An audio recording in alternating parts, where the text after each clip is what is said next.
So last time I covered this topic, they were just announcing the SAG-AFTRA contract details. They hadn't put out the full contract for everyone to see yet. I had gone live like literally an hour after they had done their like live stream press conference for it.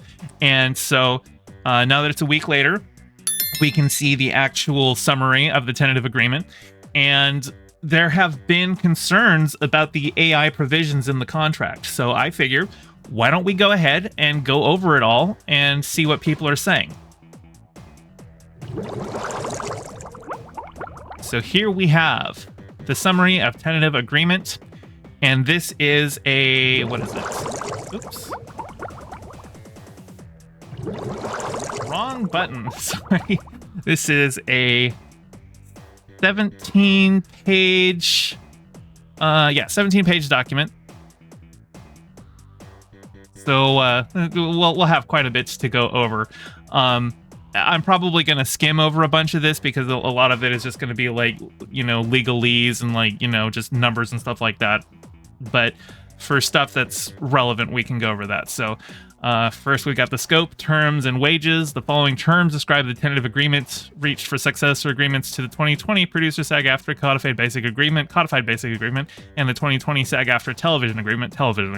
Hereafter, collectively, the agreements. The agreements cover theatrical motion pictures and scripted dramatic content produced for television and new media platforms. Right, so SAG-AFTRA and the AMPTP have multiple contracts with each other for different works, like animation, for example, is a separate contract.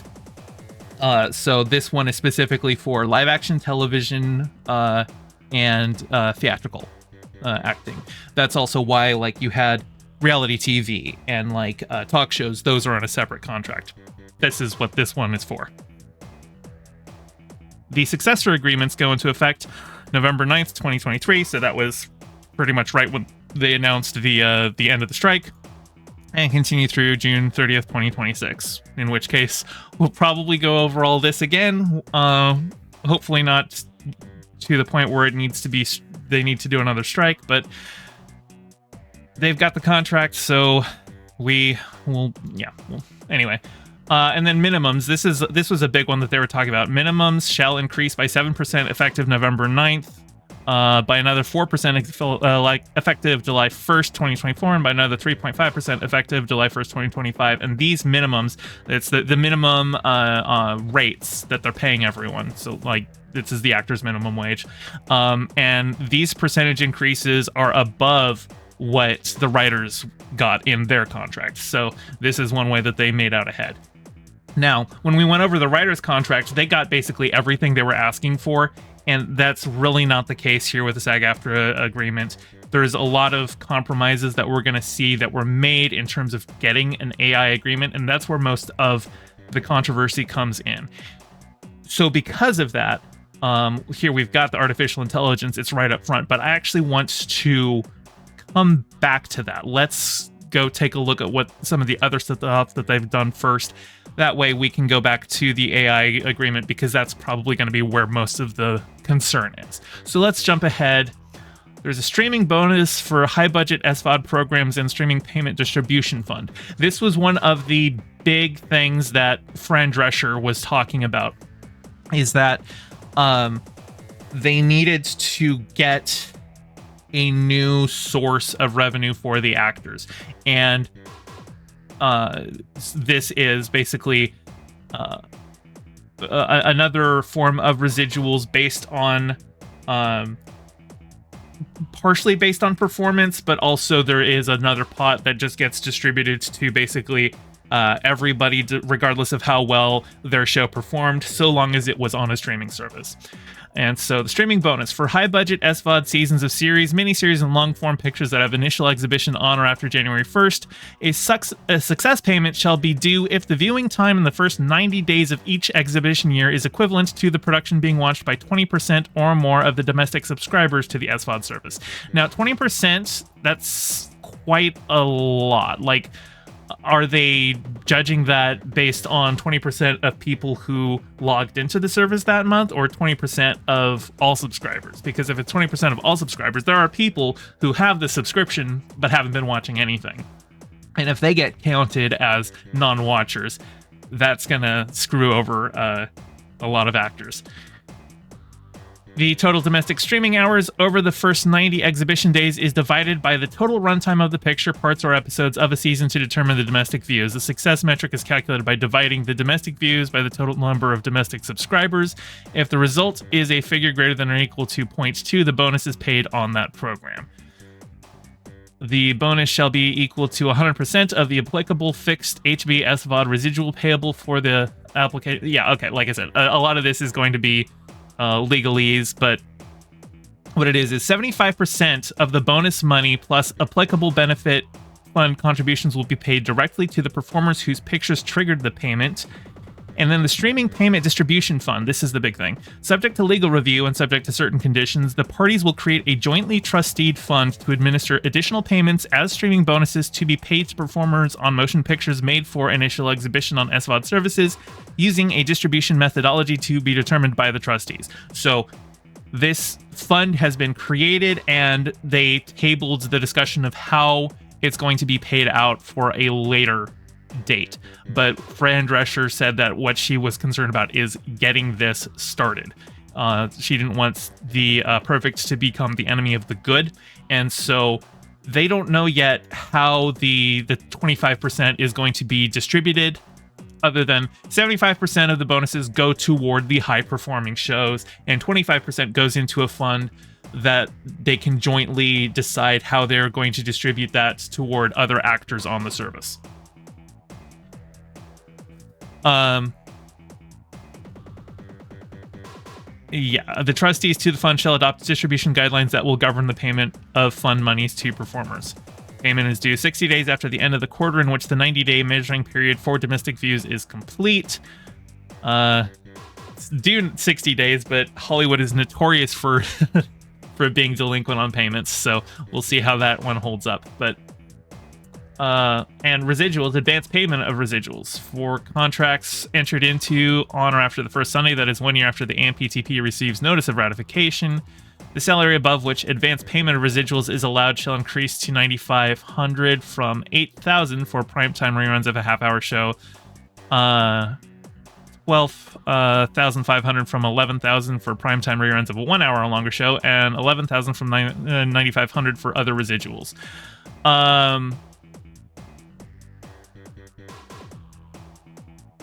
The salary above which advance payment of residuals is allowed. Okay.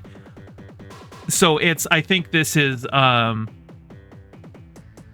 payment of residuals is allowed if you are making, honestly, it's kind of hard. Like, I don't know all of the details on this one, but it sounds like, okay, so for contracts entered into on or after the first Sunday, the 60 days after the AMPTP receives notice of ratification, any advance payment of residuals must be set forth in a separate rider or other separate writing signed by the performer stating the amount of the advance payment of residuals for contracts entered into on or after the first Sunday, 60 days after the AMPTP, blah, blah, blah, blah. All advance paid residuals shall be delivered to the union for processing and forwarding to performers. If a performer has agreed to direct deposit for initial compensation, advance residuals may be included with direct deposit payment of initial compensation, but details of advance pay for such performers must be included with the reporting provided when residuals are due and paid to the rest of the cast.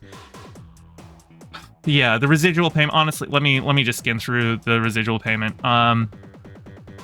It looks, this is mostly just numbers, and increases to when people are getting upfront residual payments. So there's data transparency.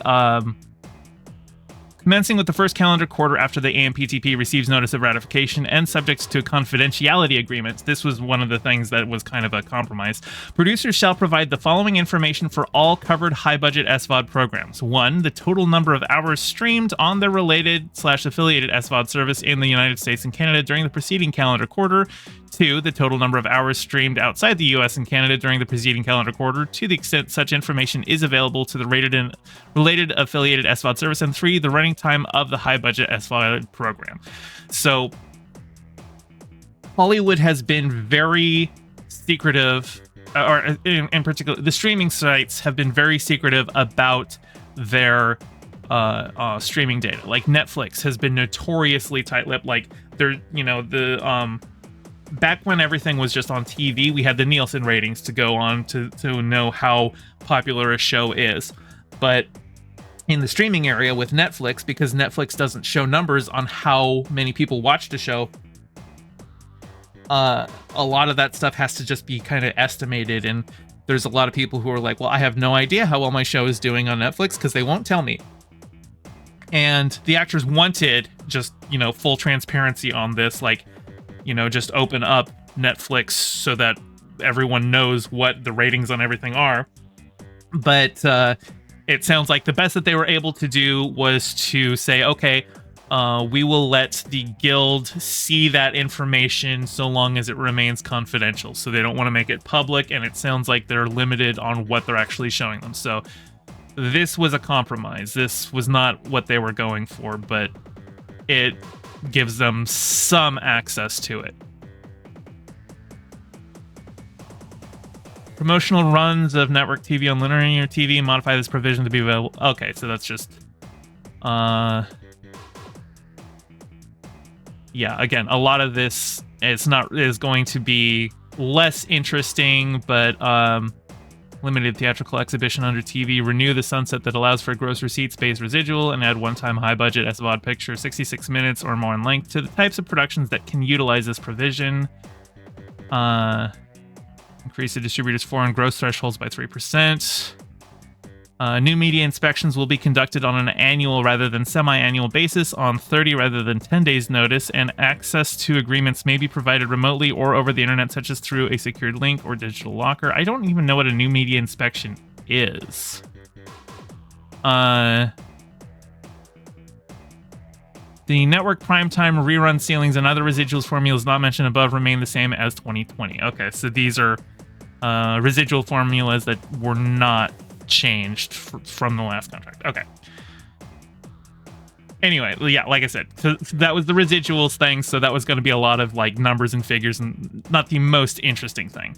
But casting, self-tape and virtual interviews and auditions creates a comprehensive set of rules around self-tapes and virtual interviews and auditions. This was one of the things that they were going for. When a performer is invited to submit a self-tape, breakdowns, sides, and or scripts shall be provided no less than 48 hours prior to the submission deadline, excluding weekends and holidays. This is increased to 72 hours for minors. These deadlines do not apply if casting deadlines do not permit, e.g. casting a newly added role or a replacement. Producer will endeavor to respond to inquiries from a performer whether the role has already been cast. Endeavor to respond, that's not binding.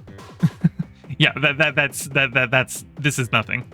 Producer will endeavor to respond. Yeah, that's not actually binding them to respond.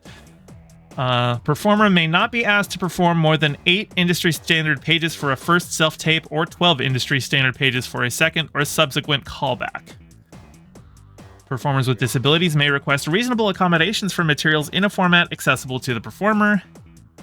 Performer may not be asked to memorize any materials nor prohibited from holding sides or using a prompting device. Okay, that's good. Yeah, if you're, because again, these are audition processes, so like you're already asking them to do labor for free in order to consider them for the job. And like, yeah, that's kind of what interviews always are, but there have been concerns that basically the studios have been treating the audition process as just getting a bunch of free labor from these people and expecting them to have everything memorized. And yeah, it's a job interview. You shouldn't be extracting a bunch of free labor from them. No compensation is due for a self-tape as defined in this provision.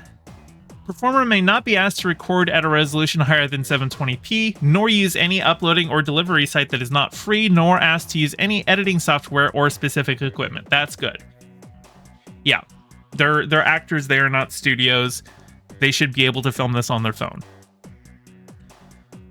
producer may only request the following in a slate: name, height, city of residence, current location, age and birthday for minors, information about special skills, and a head and shoulders and or full body shot in portrait orientation. Performer may not be requested to appear nude or while wearing attire more revealing than a bathing suit that could be worn at a public pool. That's good. Performer may not be requested to perform stunts. For dancers, producers shall supply any music or sound required. Producers shall supply choreography which may not exceed 4 8-beat counts, must be able to be performed in an 8x8x8 foot indoor space, and performer may only be requested to provide a solo performance. Self-tapes must be stored in a secure facility system only accessible by persons with a legitimate business purpose. Producer may not make the self-tape publicly available without the consent of the performer at the time of use. Producer must also provide opportunities to interview virtually or in person on a first-come, first-served basis with accommodations for performers with disabilities, senior performers, and minors. And provisions related to sign-in sheets do not apply. I don't know what that means, but basically new guidelines for how the self-tape and virtual interview and audition process works. Oh, yeah, here we are. Now we got the virtual interviews and auditions. Producer will endeavor to respond to inquiries from a performer regarding whether the role has already been cast. Oh, wait, sorry. I already read that part. Did I? No, I did not read all that part. There's, it looks like a lot of this is repeated from the first section. Yeah, like I said, endeavor to respond. That's not binding. 720. Don't have to memorize. If performer is required to memorize lines in advance, compensation shall be due per the applicable provisions of the schedules. So if they are required to have memorized lines before they go in for a reading, they get paid for that.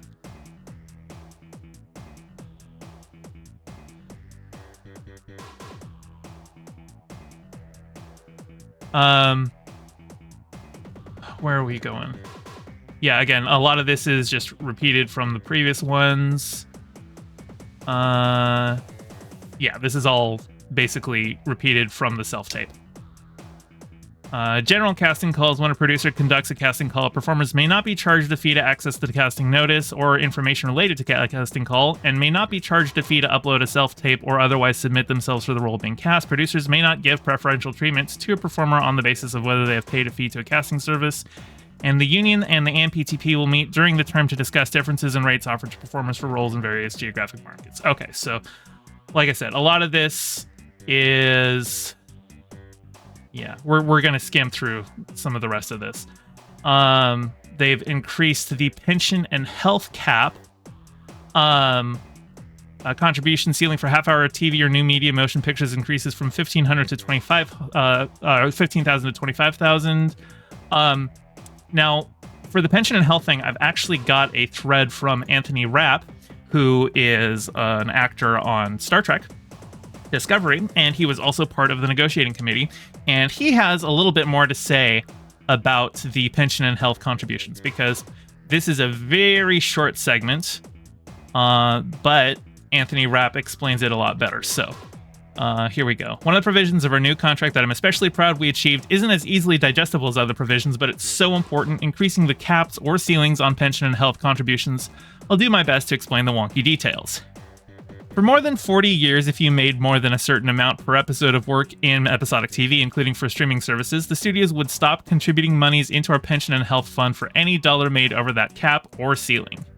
For instance, say a guest star on a sitcom was paid $5,000 for their work, then over the course of the following years made another $10,000 in residuals, the producers would pay the requisite contributions into our P&H fund, which helps that performer qualify for insurance, and which helped fund the P&H fund for all other performers. But on any money made after that threshold, no additional monies went to P&H. This limitation made it harder for performers to qualify for coverage, and it put more strain on the P&H fund overall.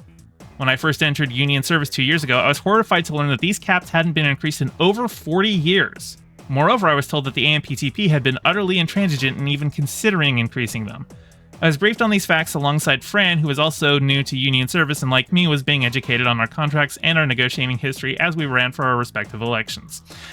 We were both galvanized by this information and pledged to do something about it, so it's extremely important and meaningful that the caps are significantly increased, from 15,000 to 25,000 per half-hour episode and from 25,000 to 35,000 per one-hour episode, which will help shore up our overall P&H fund and will which help our members qualify for coverage more easily. I know this subject may seem confusing, and I fully recognize I'm talking about large sums of money, but bear in mind that we continue to earn residuals for work we've done 5, 10, 20, 30 years ago, and some of those earnings that didn't help us qualify for health care before now can.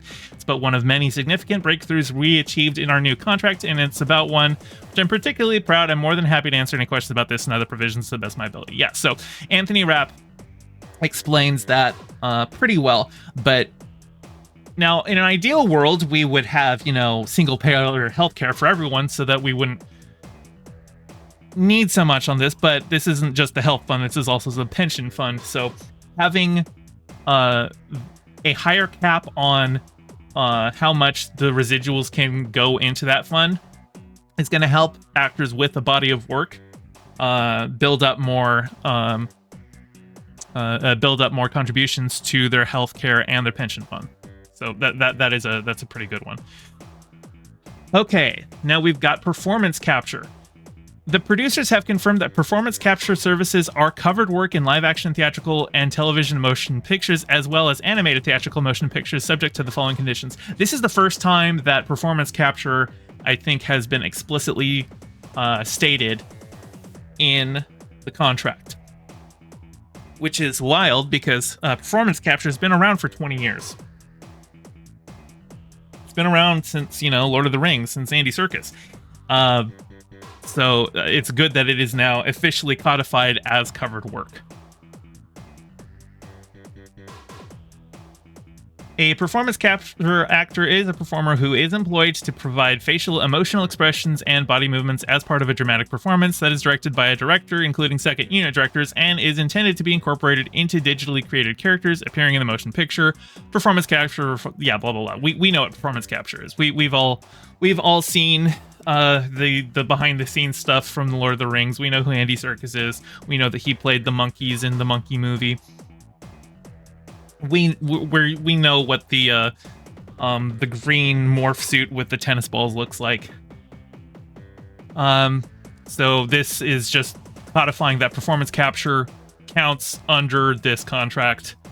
Most of this is just defining terms on it. So it's finally in there, and it says this provision replaces the performance capture provision in the Netflix agreement. So it looks like they had a separate one for the Netflix agreement, but now it's just in there.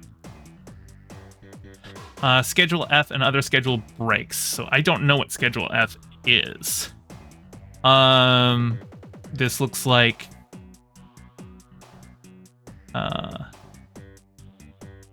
this is more payment stuff. We'll skip that. It looks like increases to payments for series regulars and shows. Yeah, a lot of this is just going to be increased payment. Yeah, I think, like I said, I'm just gonna glance past this. Yeah.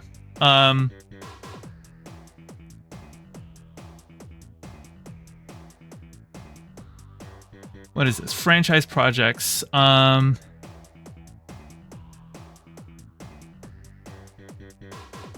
Yeah, no, this is all stuff that's not really relevant. So skipping ahead. High budget AVOD. What is an AVOD? Because I know VOD is video on demand. I think it's advertisement video on demand. So it's like, actually, I don't even know. Yeah, again, I'm skipping over that. We've got wage increases for background actors.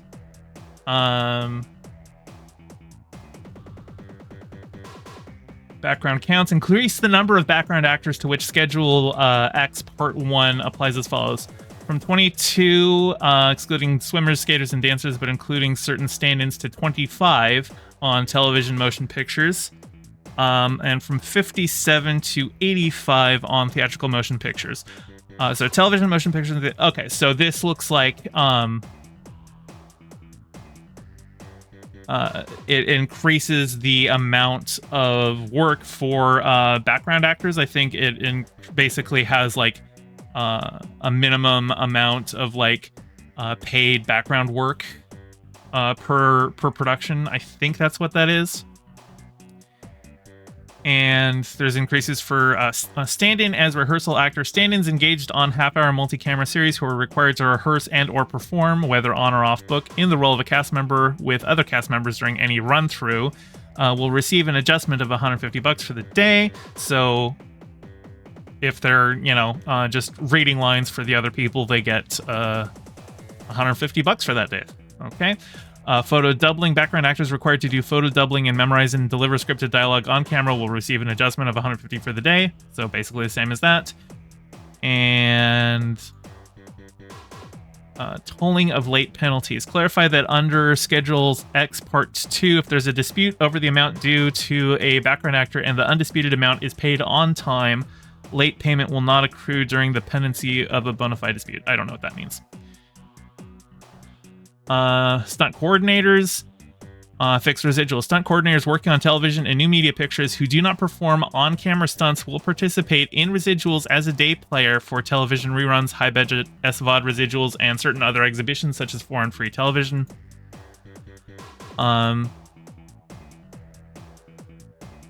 So they will participate in residuals as a day player. So, I'm guessing that this is like separate from. Oh, I see. Okay, stunt coordinators, not stunt performers. Okay, so stunt coordinators, the people who choreograph stunts and everything like that, they're getting residuals for their work on the show. That sounds pretty good.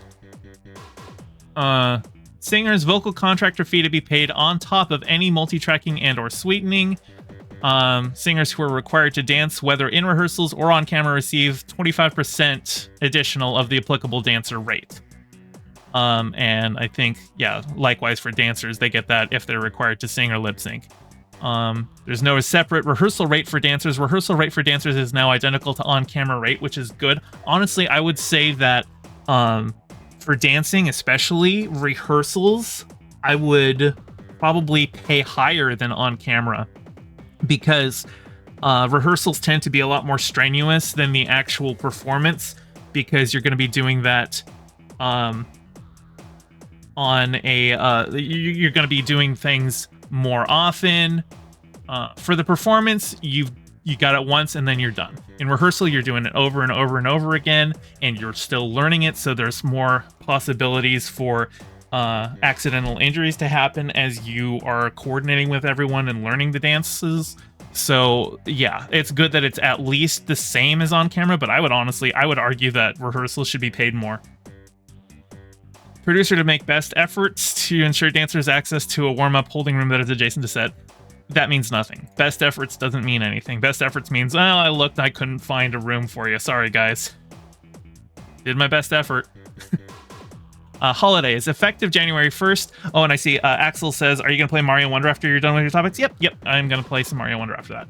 So, but yeah, effective January 1st, Martin Luther King Jr. Day and Juneteenth are added as contractual holidays. And the winter holiday hiatus may be up to 2 weeks and 2 days. The union will consider waivers to extend the winter holiday hiatus to up to 3 weeks. All right, now we've got equity and inclusion. Protected access to healthcare subject to legal review. The parties will recommend to the trustees of the SAG-AFTRA award a grant to the Entertainment Community Fund for the purpose of creating or expanding a travel benefit that would reimburse the cost of travel to states where gender-affirming healthcare services and or reproductive healthcare services are available for any SAG-AFTRA covered performer or SAG-AFTRA covered background actor who does not qualify for benefits under the SAG-AFTRA health plan and who is working under the Codified Basic Agreement or the Television Agreement in a jurisdiction where access to such care is limited or prohibited. This is big. This means that if you are, say, a trans actor and you need access to trans healthcare, but they are filming in a state in which that care is restricted, they are this creates a benefit that would reimburse the cost to them to travel to, say, an adjacent state where that care is allowed. I know a lot of Marvel stuff is produced in Atlanta and Georgia. That's in the South. I know, like, Georgia had a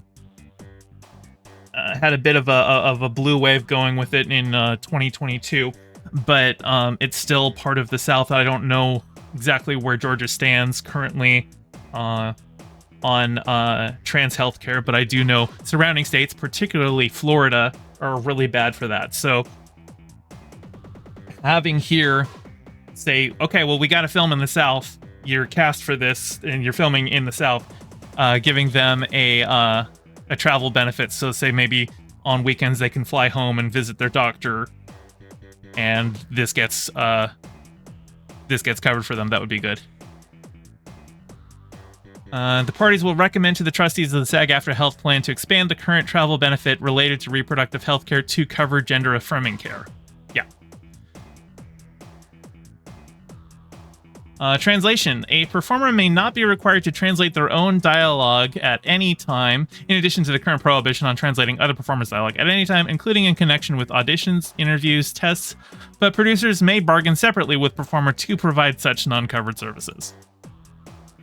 Stunt doubling. If a producer is unable to find a qualified stunt performer to double a performer that bears a sufficient likeness to the performer for whom they are doubling, the stunt coordinator shall notify and consult with the union to identify additional sources for qualified stunt performers. Only the producer's obligation to engage in the consultation shall be arbitrable, not the ultimate hiring decision. In addition, the language addressing diversity hiring practices for stunt doubles has been revised for legal reasons to obligate producers to endeavor to hire stunt doubles who bear a sufficient likeness to the principal, as opposed to stunt doubles of the same race, sex, etc. Okay, so instead of obligating them to say you have to hire somebody of the same race and sex, you have to hire somebody who bears a sufficient likeness, is what the current is what they changed the legal wording to. I'm assuming that's for issues of having racial requirements as part of a hiring thing could be a problem. I don't know all the details on that, but hair and makeup. Each principal performer shall be given the opportunity to meaningfully consult regarding any hair and makeup needs so that production is prepared to work with the performer, including having appropriate hair and makeup products and equipment. If the producer is unable to provide qualified hair and or makeup personnel to work with the performer, production shall reimburse the performer for the pre-approved cost of obtaining such services. The performer will also be entitled to no less than 2 hours of compensation for the time spent in such services. Right, okay. So this is basically the AMPTP attempting to commit to making sure that people with say black performers with natural hairstyles, having hairstylists and makeup artists who know how to work with them. And the parties will add a side letter to the agreement reflecting a commitment to meet with IATSE to discuss efforts to expand and maintain the pool of hairstylists and makeup artists who are qualified and available to work with people of all races. Of all races and ethnicities. The parties will also recommend to the trustees of the IACF to fund training of hairstylists and makeup artists to acquire the skills necessary to work with all hair textures and skin tones. Self-identification data. The parties agree to share aggregated diversity statistics once per year upon request. Gender-neutral language. The agreements will be updated to include gender-neutral language such as employee or individual, provided that such updates do not result in grammatical errors or substantive changes. And casting data reports eliminates the requirement to provide casting data reports. I don't know what that applies to, so. Sexual harassment prevention. This is a big one. Intimacy coordinators. Producer must use best efforts to engage an intimacy coordinator for scenes involving nudity or simulated sex, and will consider in good faith any request by a performer to engage an intimacy coordinator for other scenes. Producer shall not retaliate against a performer for requesting an intimacy coordinator. Blood Video says, like, so are we going through the don't do racism part? We kind of went through that a little bit. Right now we're going through the don't do sexual harassment part, which means the intimacy coordinators. So if you don't know what an intimacy coordinator is, anytime you are filming a sex scene in Hollywood, an intimacy coordinator is there to, you know, make sure that the performer's needs are being adequately met, that we have, you know, boundaries set and people are in a comfortable place, and you have like safe words and all that other stuff. I don't know all the details about what goes into having an intimacy coordinator, but they're a more recent addition to Hollywood, but they're very, very important when you are filming scenes of a sexual nature. That's a very vulnerable place for an actor to be in, and they want to make sure that they're not being sexually harassed or exploited. Intimacy coordinators are an important part of that. Notification to employees as of the Sunday after the date that is 30. So after a certain time, all of these things that are worded are a little confusing. But producer will provide employees with a copy of its non-discrimination and anti-hair harassment policy, including instructions for reporting violations. Such instructions shall also be on call sheets and visible signage in production areas frequented by employees, including background actors. Such instructions will also be made available to background actors via background casting agencies or electronic voucher applications, as well as on request from the second AD. Background actors for nudity and simulated sex. Updates to Section 17 of Schedule X, Parts 1 and 2 to provide the following protection for background actors in scenes with nudity and simulated sex. Producer will notify the background actor of any nudity or simulated sex expected in the role, if known by producer at the time, prior to an interview or audition. Good, so that it's not sprung on them. They will know ahead of time. The casting notice shall specify any nudity or simulated sex expected in the role and or any nudity required in the interview or audition if known by producer at the time of its issuance. The producer will notify the background actor of any nudity or simulated sex expected in the role if known no later than 48 hours in advance of the background actor's call time on the day the scene is to be shot, unless the background actor is engaged less than 48 hours in advance. In which case they would know at the time that they're being hired. When a producer utilizes a background actor casting agency to hire background actors for a scene which the producer expects will require nudity and or simulated sex of the background actor, producer will provide the background actor casting agency with as much information as possible to the extent known by the producer at the time regarding what will be required of the background actor in the nude and or simulated sex scene, and will instruct the background actor casting agency to communicate this information to prospective background actors prior to booking. The AMPTP will also bulletin background actor casting agencies about these requirements. So just making sure that a role that involves sex is fully, basically these are all in here to make sure that performers have as much notice ahead of time if a role requires them to do nudity or simulated sex. So that, you know, informed performers. Training. Producers agree to review and revise harassment prevention training programs, as well as recommendation to the CSATF and the DGA training plans that they revise their programs for crew to cover best practices when working on scenes requiring nudity and simulated sex, including handling scenes and situations of a triggering nature in trauma-informed manner. Then we've got other. We've got animal monitoring. This just allows on-set animal monitoring to be conducted by any service mutually agreed upon between the parties. Money breaks, I'm gonna skip over. Arbitration. Update the Los Angeles and New York arbitration panels to remove deceased and retired arbitrators. Okay, so I think the arbitration, the list of arbitrators has to be agreed upon by these contracts, and so this is just, yeah. On-screen credit. Producers agree to make reasonable efforts to assist a performer who is unable to obtain from other sources the information needed to correct or add a credit on IMDb.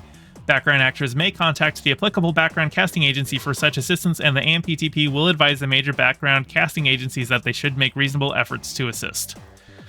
I don't even know how IMDb works. It's my understanding that it is kind of like a crowdfunded thing.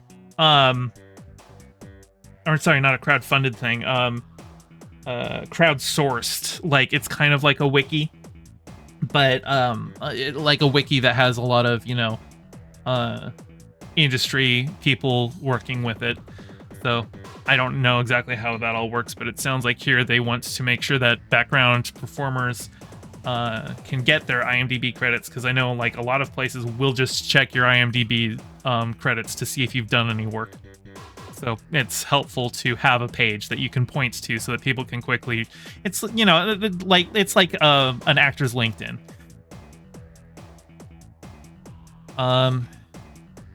Increasing accidental death and dismemberment insurance coverage amounts. Education of minors. The producer will comply with the terms of general provisions, Section 50D, to provide a set teacher for legally emancipated minors who have not otherwise satisfied the compulsory education laws of the state governing the minor's employment. Background checks for teachers, welfare workers, and similar roles like child labor coordinators. Yeah, this seems like a lot of stuff for working with minors. Producers may require background checks as a condition of employment for anyone that will be working at a location that requires entrants to undergo a background check in order to use the location, such as schools, juvenile detention centers, or airports. Wardrobe cleaning increases the wardrobe cleaning allowances for formal wear from 18 to 27 for principal performers. So are they? Wait. For formal wear, does this mean that they're expecting actors to go and get their own wardrobe dry cleaned? Or I don't even know, like maintenance allowance paid for furnishing formal attire, a fur, a national dress costume, a white Palm Beach or tropical suit, a uniform, not police uniform, or period wardrobe from 18. So okay, these are just I don't know all the details here, but they increased the cleaning allowances for wardrobe. They've increased per diem. So first Sunday following ratification to $70 per day, broken down as 14 for breakfast, 21 for lunch, and 35 for dinner. And then 2 years, it'll go up to 75 per day. And a per diem, if you don't know, that is basically cash that performers are given on shooting days. It usually, I think, is part of their total payment amount. I think that's what the per diem comes out of, but this is like before they've given final payouts. It's just, okay, we're shooting on the day, here's money. If you've got downtime and we break for lunch here, you can go get lunch with that. Furnishing reports. Producers will report on amounts paid to performers up to $1 million per picture, effective the first Sunday after the date. That is, I don't know what that is. Residuals reporting, Tri-Guild audit, dubbing. Again, like a lot of these are, this is just others. So a lot of these are just little minor things.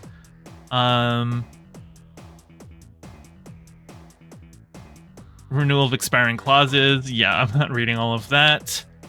Updating sick leave waivers. Many jurisdictions across the country have adopted laws requiring employers to provide paid sick leave to employees who work regularly enough to trigger the requirements of the law. Some of these laws allow for the requirement of paid sick leave to be waived in a collective bargaining agreement. Since 2014, the union has agreed, as have the other industry unions, to waive the application of these laws where such waivers are possible.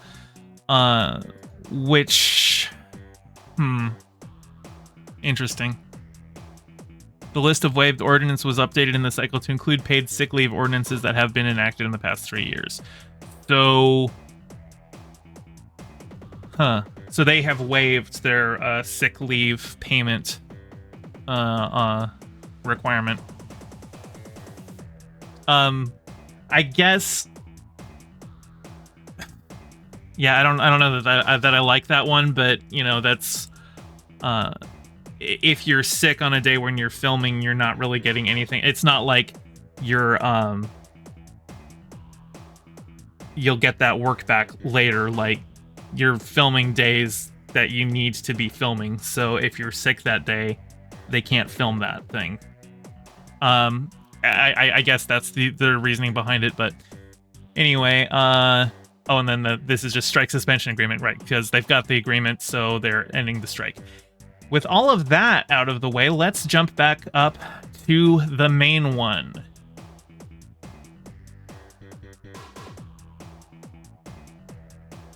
Scrolling. Artificial intelligence. Here we go. Okay. We've gotten through everything else. A lot of that was just,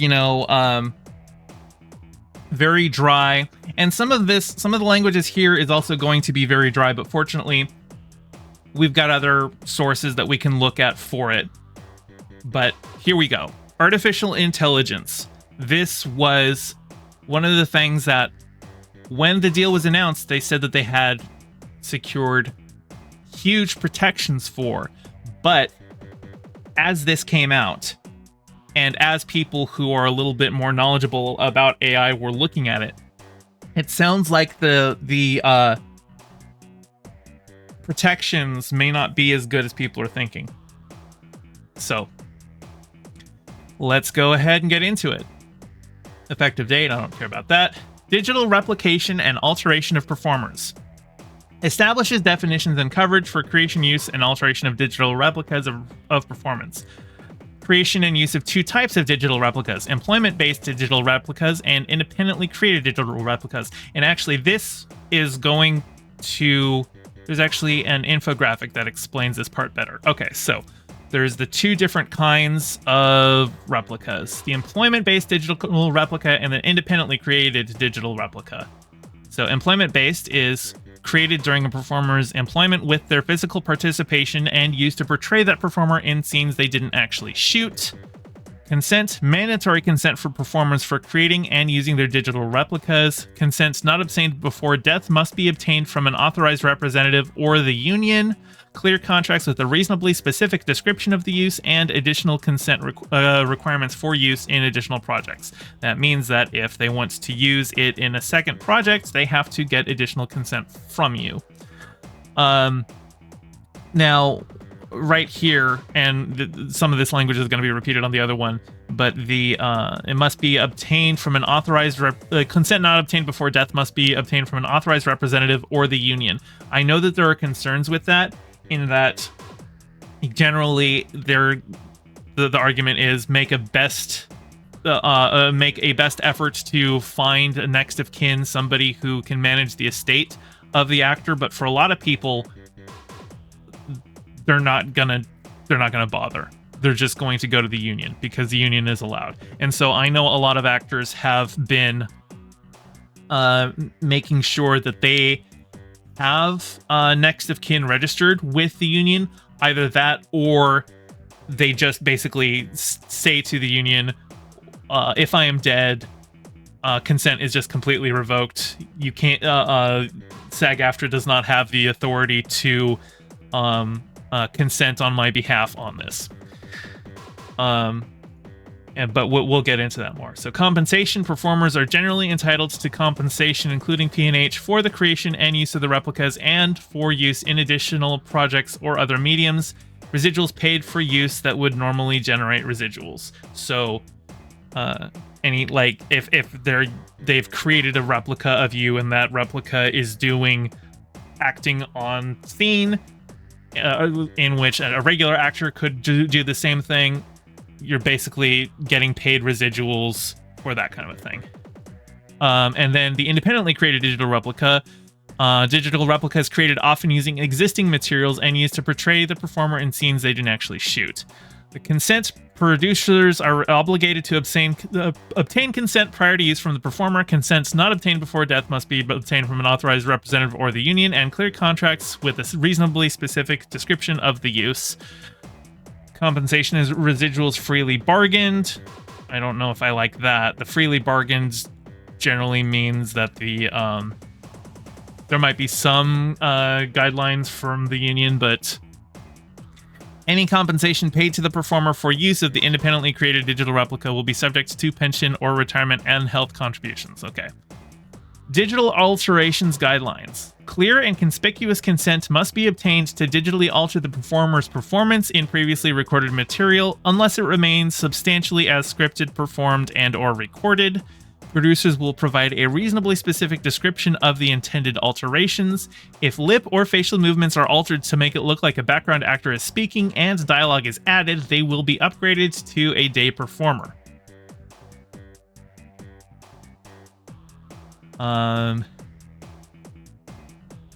Regulating artificial intelligence, generative artificial intelligence, and digital replication of background actors. So up here, oh, I guess, yeah, no, this was also still AI, but a lot of the wording here also applies to just like CGI replicas of people that aren't like, you know, doing the generative AI. But generative artificial intelligence, a subset of artificial intelligence that learns patterns from data and produces content based on those patterns, able to simulate a performer's voice, facial expressions, and movements to create entirely new content. Consent. If a producer plans to make a computer-generated character that has a main facial feature like eyes, nose, mouth, or ears that clearly looks like a real actor, and they use that actor's name and face to prompt the AI system to do this, they must first get permission from that actor and agree on how this character will be used in the project. Producers must notify the union if they create synthetic performers and bargain over whether compensation or any other consideration is appropriate. There will be regular meetings to discuss considerations for using any video and audio recordings made under these agreements to train AI systems, and regular meetings will cover current and future use of AI in projects and to make sure that the AI does not create or reinforce any unfair biases. Producers acknowledge importance of human performance and the risk of job replacement when utilizing GAI. That's, yeah, okay. And then digital replication of background actors. A background actor digital replica is a digital version of a background actor's voice or likeness made with the actor physically present for scenes they didn't actually film. Consent. Notification must be sent 48 hours in advance to create a digital replica, or at booking if less than 48 hours ahead. Clear and separate consent is required for the use of a background actor's digital replica in a movie, and in the case of deceased performers, their estate or union must consent. And so clear and separate consent required, that basically means it can't just be it's in the contract and they sign for it. They have to like specifically sign a release form for the use of the digital replica. Replicas must not be used to meet the background actor counts for the day, and replicas will not be used to avoid the engagement of background actors. That's good. They're not getting replaced by AI. Compensation. Time spent creating a digital replica counts as work time and is paid accordingly. If a background actor is called in just for replication, they get paid for a full day. If the digital replica is used as a principal character, the actor gets paid a principal's rate for the estimated days they would have worked. So if they create a digital replica of you and use you as a background actor, they have to pay you as if you did that work, as if you were on those days filming. And that is their initial infographic for the regulation. So we're probably going to see some repeated stuff here, which means, yeah, because like these are the definitions, the consent required, and stuff like that. But here we go. Compensation. I'm actually going to look at some of the issues here. So there's no compensation required for an employment-based digital replica if, based on the performer's form of engagement, their compensation would have covered the work had it been performed by the performer. The digital replica is used in a scene in which the performer performed in person, and performers under Schedule F. I don't know what Schedule F is, but this means the digital replica is used in a scene in which the performer performed in person. So they're just using the digital replica to replace the actor's already existing performance.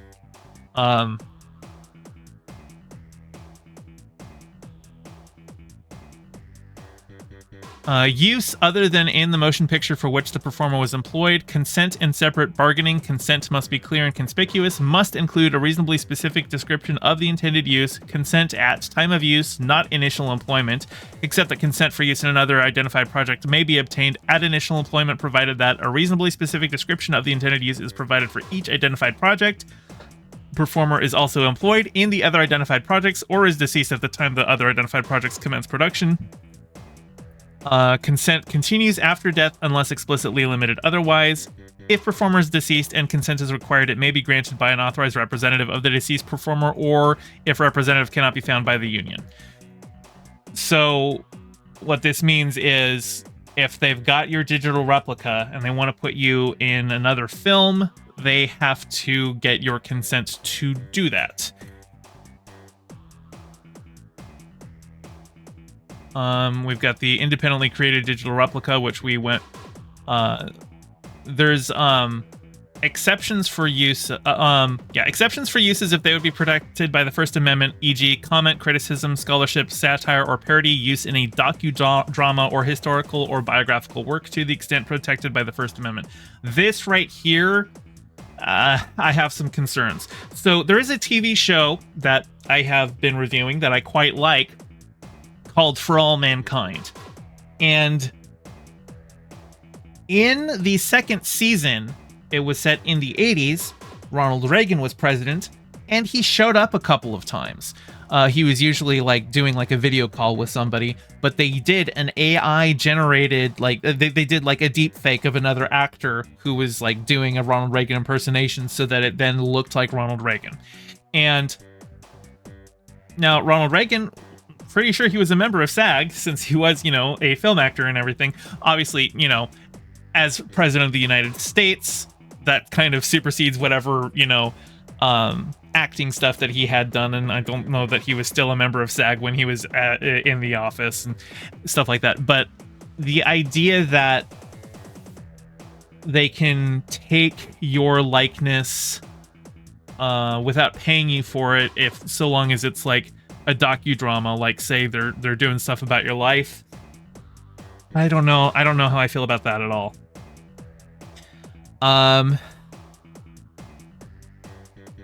Yeah, like I don't like seeing these exceptions, especially comment, criticism, scholarship, satire, or parody. Like, so we can create a digital replica of you if it's for parody. Like, I mean, like, that just sounds like a backdoor into like justifying like deep fake porn kind of things, right? I mean, obviously the AMPTP contracts don't cover porn as like a category that's not done under here, but like just that kind of a precedent being set, because if you are deep faking porn of an actor, you could just say, oh yeah, no, we did that as parody, it's a parody of that person. Like, I don't know. I don't like this. I don't like the exceptions for uses they carve in. And it says if they would be protected by the First Amendment.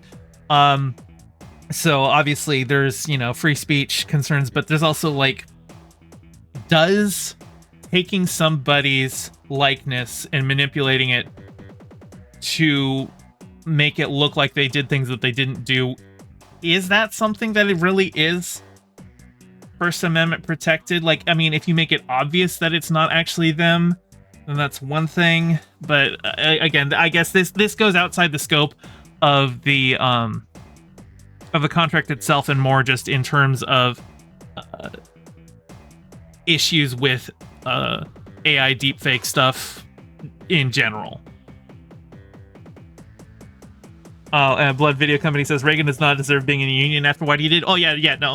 Let's be clear. Fuck Reagan. But I do have concerns over the idea that we can just deep fake anybody we want, so long as like it's a historical record of them, right?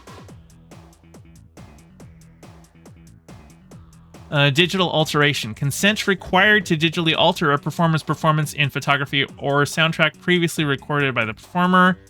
exception when the photography or soundtrack of the performer remains substantially as scripted, performed, and or recorded. So, yeah, so digital alteration, there is exceptions to consent. Here we go. Post-production alterations, editing, arrangement, rearranging, revising, or manipulating of photography and or soundtrack for purposes of cosmetics, wardrobe, noise reduction, timing or speed, continuity, pitch or tone, clarity, addition of visual sound effects or filters, standards and practices, ratings and adjustment in dialogue or narration or other similar purposes. Right here, this whole thing, this has me nervous.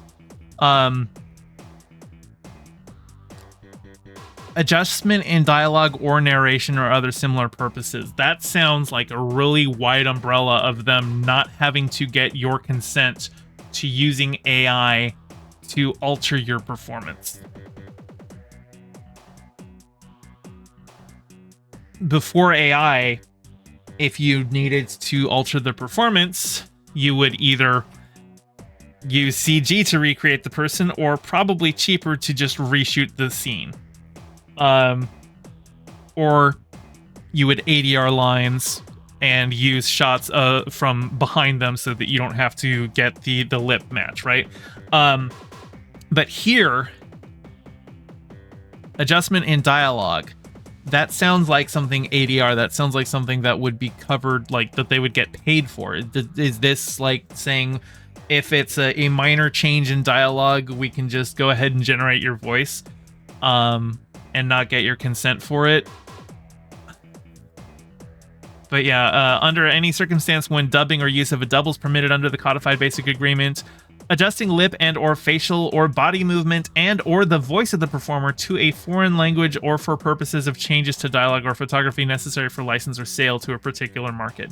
So they don't need your consent if they use AI to change lip sync for like selling the film to for different language versions of the film. And I don't like the idea that they can do any of that kind of alteration without consent. I understand why they just kind of have this baked into the contract of yeah, if we're just dubbing you into another language and we can do a lip sync change. But I would argue even that is changing your performance. And so I don't know how I feel about that at all.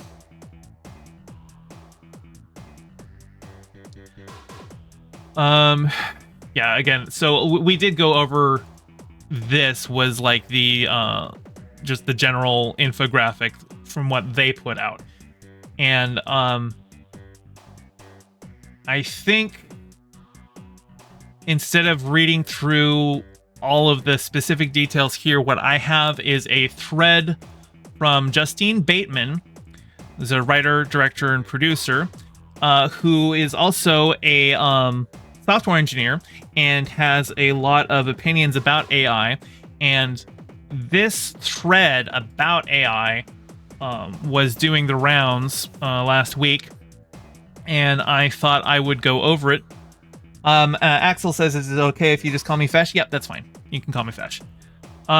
But yeah, let's go over this one because this lays out a lot of the concerns probably better than I can on my own.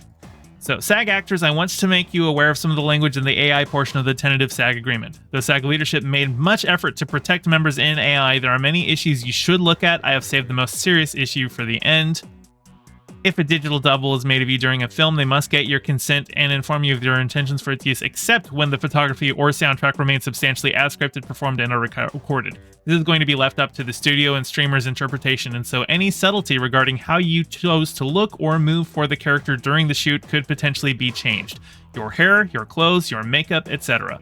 Also, your physical placement in a scene can be changed, like your nearness or distance from another character, or even moving you from the front seat of a car to the back seat of the car. This suggests not much agency on your part to control your character or performance. Yeah, this is something that predates AI too. Like, George Lucas was doing this in the prequel Star Wars movies. Like, he was kind of the pioneer of doing that. Like, I remember seeing behind the scenes stuff for The Phantom Menace where, like, there's a scene where there's like 4 characters and each character in that shot is being taken from a different take, all pieced together into a single thing. And so that means that the performances that you're seeing are completely detached from each other. They're not actually like organically interacting with each other. And while that's less an issue of, payment rights or anything like that, it is an issue in that it damages the artistic integrity of the actor's performance.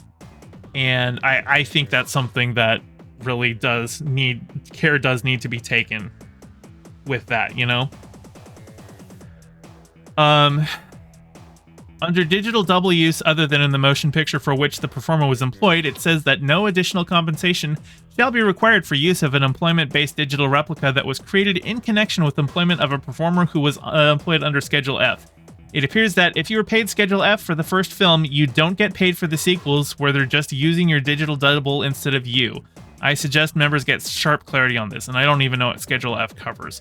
Actually, I'm just gonna... SAG-AFTRA Schedule F. Okay, Schedule F is for multi-part closed-end motion picture franchises. Okay. Yeah, I'm just looking at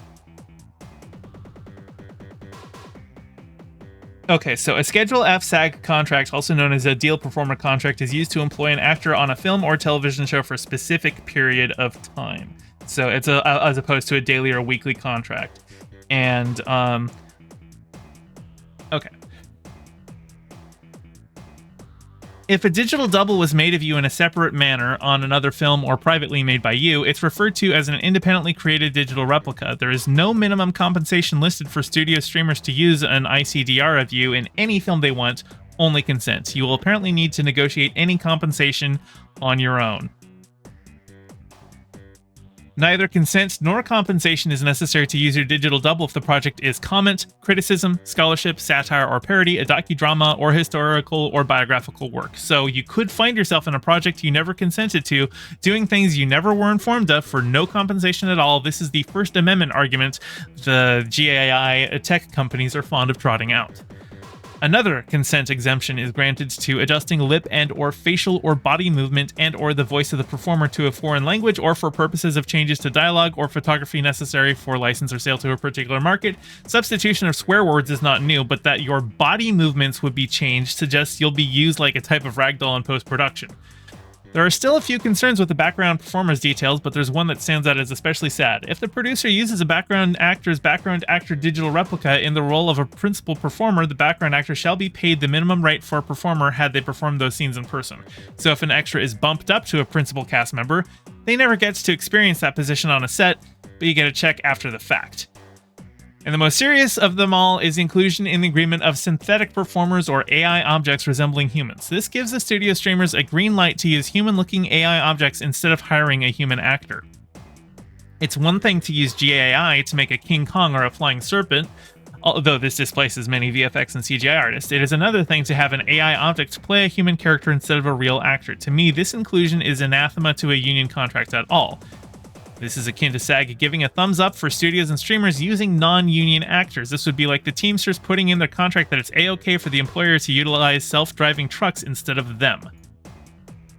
Find it baffling that a union representing human actors would give approval of those same actors being replaced by an AI object, and don't forget those AI objects are a mashup of all actors' past performances, adding insult to injury. Bottom line, we're in for a very unpleasant era for actors and crew. The use of digital doubles alone will reduce the number of available jobs because bigger name actors will have the opportunity to double or triple book themselves on multiple projects at once. The use of these digital doubles will most likely preclude the need of a set or the use of many IATSE crew and Teamster drivers. Audition odds will change. Winning an audition could become very difficult because you will not just be competing with the available actors who are your type, but you will now compete with every actor, dead or alive, who has made their digital double available for rent in a range of ages to suit the character. You also will be in competition with an infinite number of AI objects that the studios and streamers can freely use, and a whole cast of AI objects instead of human actors eliminates the need for a set or any crew at all. So, this is very doom and gloom. I don't know how much of this is like, because a lot of this is very speculative, and like I don't think our technology yet is at the point where this is a reality, but it very soon could be. I still tends to think that audiences aren't going to react well to stuff that is too generative, because I think there's always going to be a certain intentionality that gets lost that people are going to be able to perceive. But unfortunately, that also means that, like, if we don't have protections in place for it, companies are going to try it anyway, and they'll probably fail for a lot of it. But it's also a case of we might end up getting to that point where they're making this slop before they realize it's not going to work. I don't know.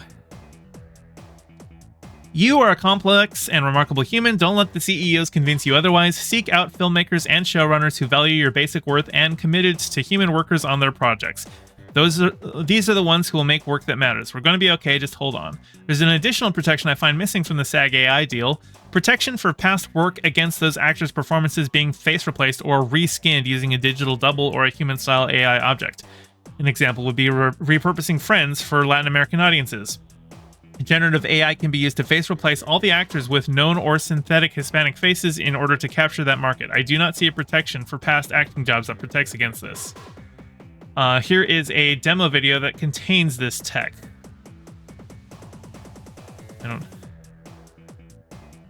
Okay, so swapping out actors in past films and series. Oh, that is terrifying. That's actually... Oof. Tell that this is a photo completely generated by AI. We used a tool called Midjourney that turns... Okay, anyway, this is just a bunch of stuff. Let's see if there's anything. It basically just demonstrates how you can change... Oh, it's Schwarzenegger on Dorothy. Yeah, anyway, we've seen what deepfake replacement can be done. But, who's TGA Agency? Oh, Tiana Jackson, JD. Okay. TJ Agency has been highlighting the allowance for SAG itself to give permission for use of your likeness after death if the heirs can't be found after best efforts, which means minimal or no effort. This is a very big issue on its own, and if any compensation is given to SAG for its use, that effectively makes SAG a talent agent, which is an enormous conflict of interest and does not incentivize the union to bargain properly in the future for live human actors. In fact, SAG demanding notification and consideration from studios and streamers using human-like AI objects effectively makes them the talent representative of these synthetic performers. Conflict of interest. That is interesting. Axel says, what's the next topic after this? I'm going to be covering a possible lost Star Trek prop being found. But and then I'll get into the movies. But anyway, yeah, so it sounds like there are some significant AI concerns, and SAG-AFTRA initially had put out just this little thing about the AI, but it sounds like after the concerns they have a more robust FAQ.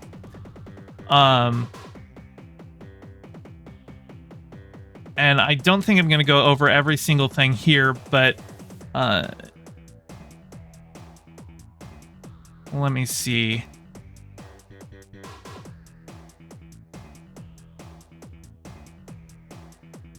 Based on the 2023 theatrical contracts, who owns a background actor digital replica? The employer legally owns all materials created from your work on a motion picture. With these new terms in place, they cannot use them without your consent and, in most cases, further payments.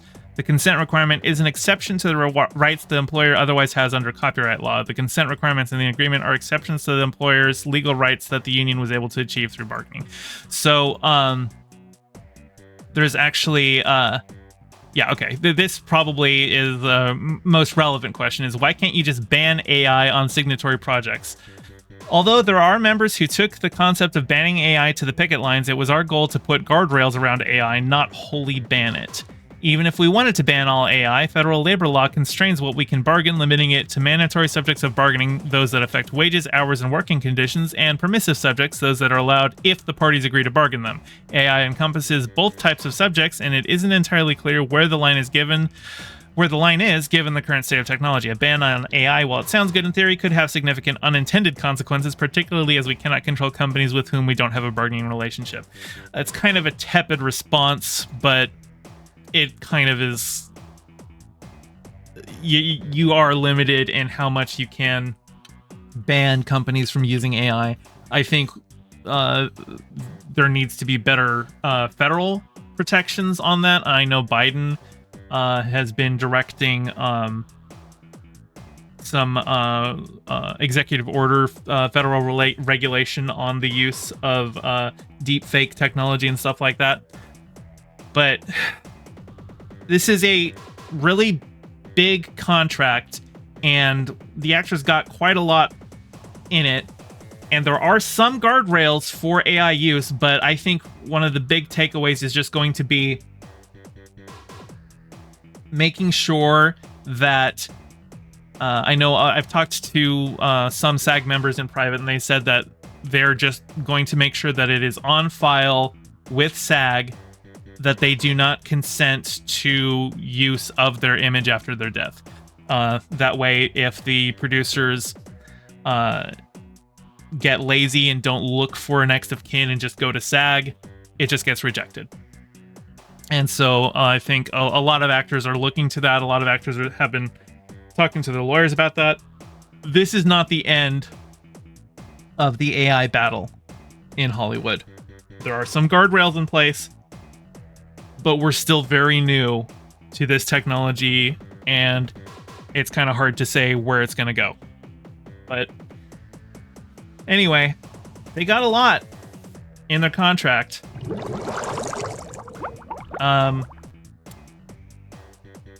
They got a lot of wins, and they did not get a complete loss on AI, but it doesn't sound like it's as good as it could be, and there are future concerns for it. Like I said, last week when they were first going over it, they had, I think, an 86% board ratification vote on it, which was a vast majority, but 14% voting no on it. Sounds like it was probably to do with the AI stuff.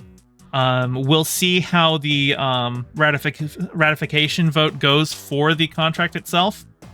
Like I said, the SAG members that I was speaking to in private said that they were going to vote to ratify the contract, but they just had to make sure that they are taking their own steps on securing their AI rights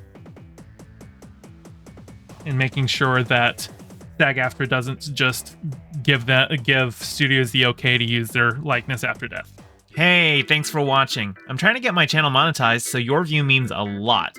Don't forget to toss me a like, and subscribe, and ring the bell. I stream Mondays and Fridays at 5 p.m. and Sundays at 2 p.m., so catch me live and join in on the convo. You can find all my socials in the description below, and thank you to all my patrons with a very special shout out to my Whale Shark tier patron Ryan D and my Anemone Friends tier patron Piftle Cakes. Your support means the world. Catch you next time.